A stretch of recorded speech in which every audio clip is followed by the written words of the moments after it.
Hello, and welcome to my channel. My name is Jonathan Cohn, and today I have a video talking about the best books in their respective series, Fantasy Edition.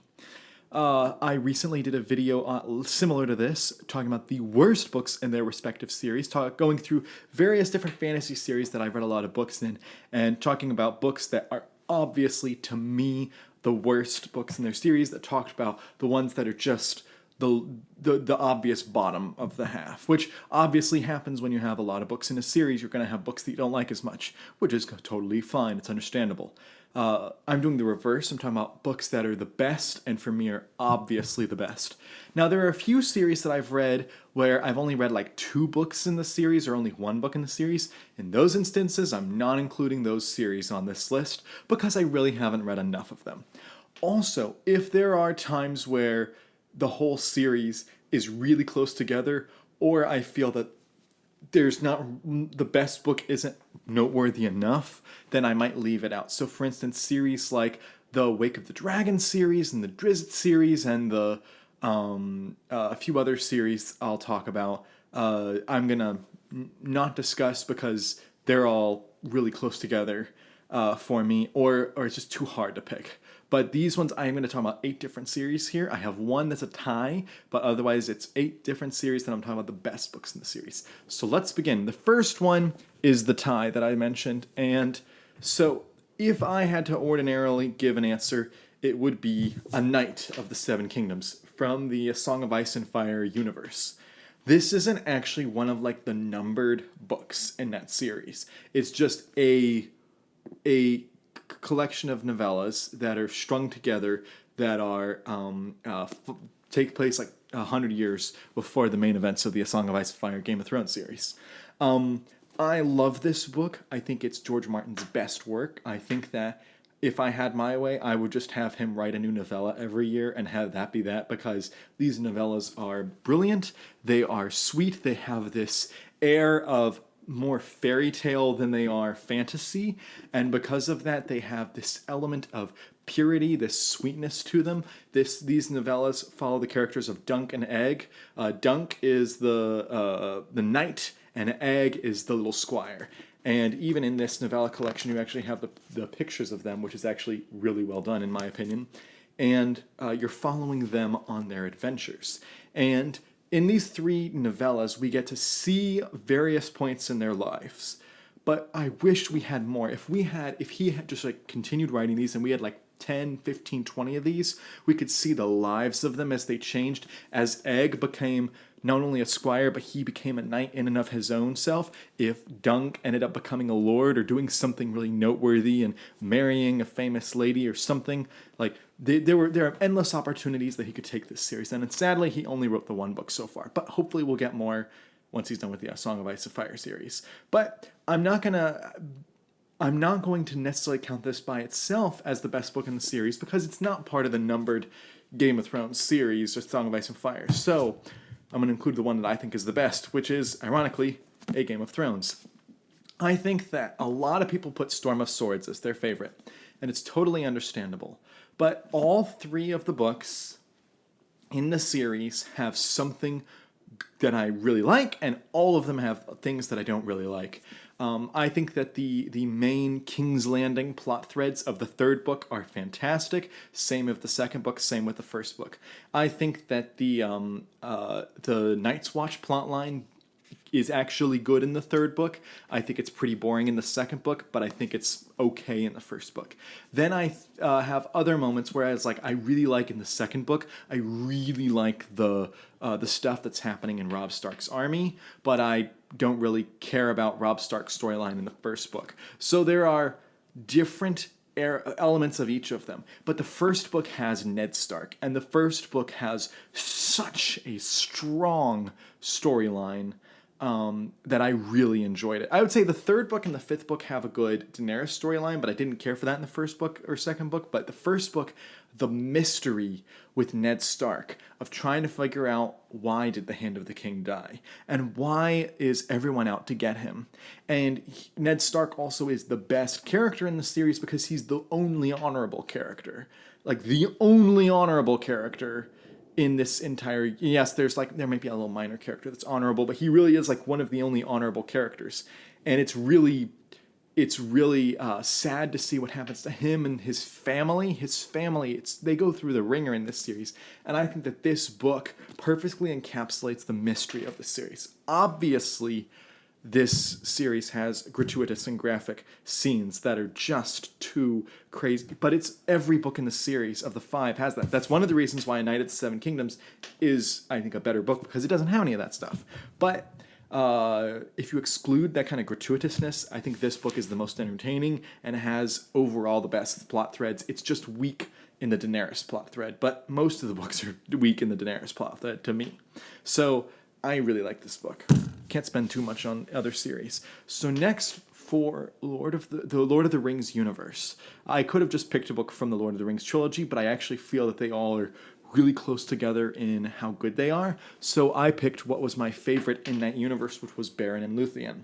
This is a book I read years ago, and I was blown away by how invested I was in the poetry of it. I'm someone that doesn't love poetry. I'm someone that does not like hard, difficult language to understand. And this book was very difficult to understand. But when you are able to understand it, the epic poem nature, the wonderful love story of Beren and Luthien, and also what I really liked was the notes that this book had. How Christopher Tolkien actually goes through all of his father's notes and basically says, we don't have one ending. So I'm going to give you 5 endings, and you can choose which one is the best, which one you believe is your canon ending. He basically outlines what all of them do, and then you get to read them all and feel how they feel. And they're all so tragic and sweet and so well done. It's the classic Romeo and Juliet style love story, but told in the Tolkienian way. And it's just really delightful. And it's really short, and it's a quick read. It's only like 200 pages, which is pretty easy, but because it's the really heavy, dense Tolkienian language to really understand it, it's a bit longer of a read. Next, we'll get into the best book in the Poppy War trilogy. The Poppy War trilogy has the Poppy War, the Dragon Republic, and the Burning God. And I personally felt that the Dragon Republic was by far the best book in that trilogy. The Poppy War had good setup, but I wasn't invested in the characters, and also just as a plot line was not intriguing. It was like it had the first half made it seem like it was going to be a Dark Mulan, and then the second half it just became this epic anti-war, dark, gritty story that just took way darker turn than even I thought it would go. The second book, the plot line is much more interesting. You have her team striking out for themselves, her team joining up with this leadership that wants to form a new government, the Dragon Republic, which wants to rebel against the regular government. The third book has another storyline, which I won't get into what that third book storyline, so I won't spoil it for anyone. But the third book storyline is really good, and it's really close to the Dragon Republic, but the character study is very frustrating in the third book, and I actually think the character study is really good in the Dragon Republic. And the character of Rin's handled well. She's handled well in the whole trilogy, but she's really handled well here. And also the characters of Kitay are really great, and some of the other characters that pop up in this book. This book, there's one character who is killed off in the first book, who's not in the rest of the trilogy. That kind of weakens the trilogy because they don't have that character. But it's still a good trilogy, and this book in particular, I think, is the best. Next, we'll move on to a much lighter book in tone, but much heavier in weight because of its page count. And that is the Stormlight Archive, and I'm specifically going to be talking about Words of Radiance. This is my favorite book in the Stormlight Archive series. I know so many people put Way of Kings, some people put Oathkeeper, whatever that one. I think it's Oathbringer. And then you also have Rhythm of War, which I know a handful of people that said it's their favorite. For me, it's Words of Radiance. All of the books have great character explorations. All of them, I think, do a good job of forwarding Kaladin's trajectory as a character. I feel like he makes the biggest leap forward in this book. And while my favorite of the flashbacks are Dalinar's in book 3, and I didn't particularly love Shallan's flashbacks here. I think that the main thrust of the story, the main plot points are best here, and this book has the most memorable moments to me. Now, maybe The Way of Kings, I need to give it a chance, because it might, if I reread it, give me more memorable moments. But just from one read-through from each book in the series, this book is the one that stuck with me. And this one had the climax that was the most overall satisfying. The first book had a good climax that was very satisfying, but this one is smaller, but I felt more attached to it for some reason. So I really liked this book, and that's why I think it's the best in this series. Next, we'll talk about The Wheel of Time, the other series that Brandon Sanderson worked on, although it was Robert Jordan's series that Brandon Sanderson took over at the end after Robert Jordan's death. And ironically, my favorite book in that series is Brandon Sanderson's, and that is The Gathering Storm. So I loved the whole Wheel of Time. Obviously, there are elements that I like more than others, but except for New Spring, I actually gave every single Wheel of Time novel a positive review because I actually enjoyed the experience of reading each and every one of the original 14. And I feel that there are obviously points in the Wheel of Time where they get better or worse. I feel like the best is the last 4 books, and I feel books 4, 5, and 6 are like up there, like almost on the same level. And then I feel 1, 2, 3 are below that, and then 7 through 10 are below that. But all the books are enjoyable. But what makes The Gathering Storm head and shoulders above all of the competition is what it does with Rand's storyline and what it does with Egwene's storyline. Egwene had a fantastic storyline in, I almost said Knives Out, in Knife of Dreams. And then it was continued in this book, and her plotline where she's captured by one group that I won't explain who it is just superb. It's just brilliantly well told. I love a story of a character building something up over time and then having a good payoff to that build-up, and that is exactly what Egwene's storyline is. You also have Rand, who just is put through the ringer in this series, and you are so afraid throughout all the books, but this book in particular, that he's going to go nuts and kill everyone. And there is just a breaking point for his character in this book where you're like, oh no, this is when it's going to happen. And you don't know if any of our characters are going to make it out alive. And the last few pages of this book are one of the best caps, like last few pages, to any book series I've ever read. Because, and this isn't the end of the series, there's still 2 more books, but the way the last handful of books resolve one of the storylines, it's just unprecedented. And reading that storyline, I was feeling so depressed for this character, and I was jumping up and down. Yes! I was so excited with where this book took everything. And also, there are some other plot lines. A lot of people don't like the Matt plot line. I thought the Matt plot line was fantastic in this book. I loved it. That was just me. I know even Brandon Sanderson himself doesn't like what he did with Matt in the first book, but I did, because I thought it was entertaining and hilarious. So I quite enjoyed A Gathering Storm. It's my favorite in the Wheel of Time. Next, we'll do my final Brandon Sanderson book. I know I've talked about him a lot, but he's a great author. He's my favorite author, so I talk about him. But let's talk about his Mistborn series. What do I think is his best in the Mistborn series? And it's, for me, Mistborn, The Final Empire. You're going to notice a lot of first books in a series are my favorites. That's actually quite common, not just in trilogies, but in any series. The first book is the one that hooks me and the one that I have the most nostalgia for generally. Obviously, it's not the rule, because Gathering Storm's not the first book. Words of Radiance isn't a first book.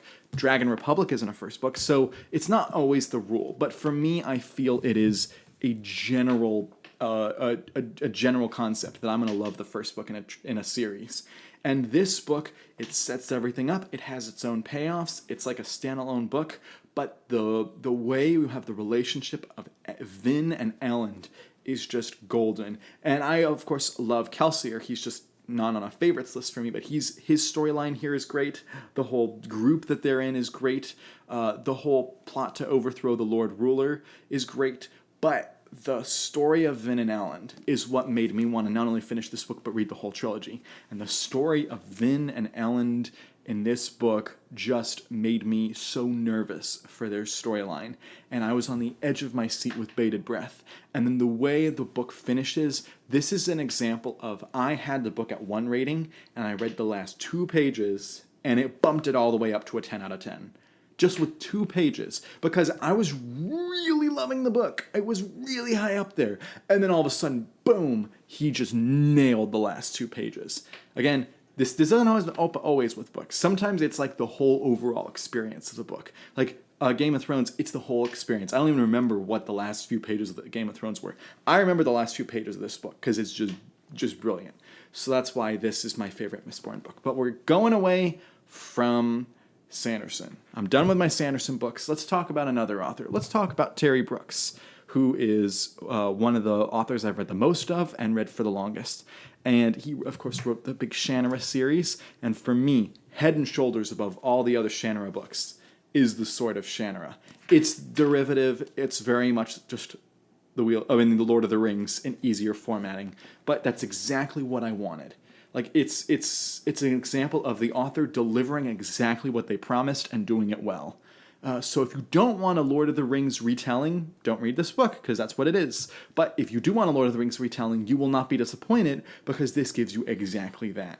And it's done flawlessly. It's so memorable. It's so such a fun read. It's so quintessential 70s fantasy. Like, I've read several 70s fantasy books. This is the quintessential one for me. I will never forget the experience of reading this book, and to me, this book delivers on payoffs better than any other single book by Terry Brooks. Now, I feel that his Gerald Shannara trilogy delivers a better payoff as a trilogy, but as a single novel, this is his best. Finally, I'm going to talk about the Runelords series, and surprise, surprise, what's my favorite? It's the first Runelords book. I actually thought about it, and book 3 and book 2 are actually not that far behind it. Like, I really like them almost as much.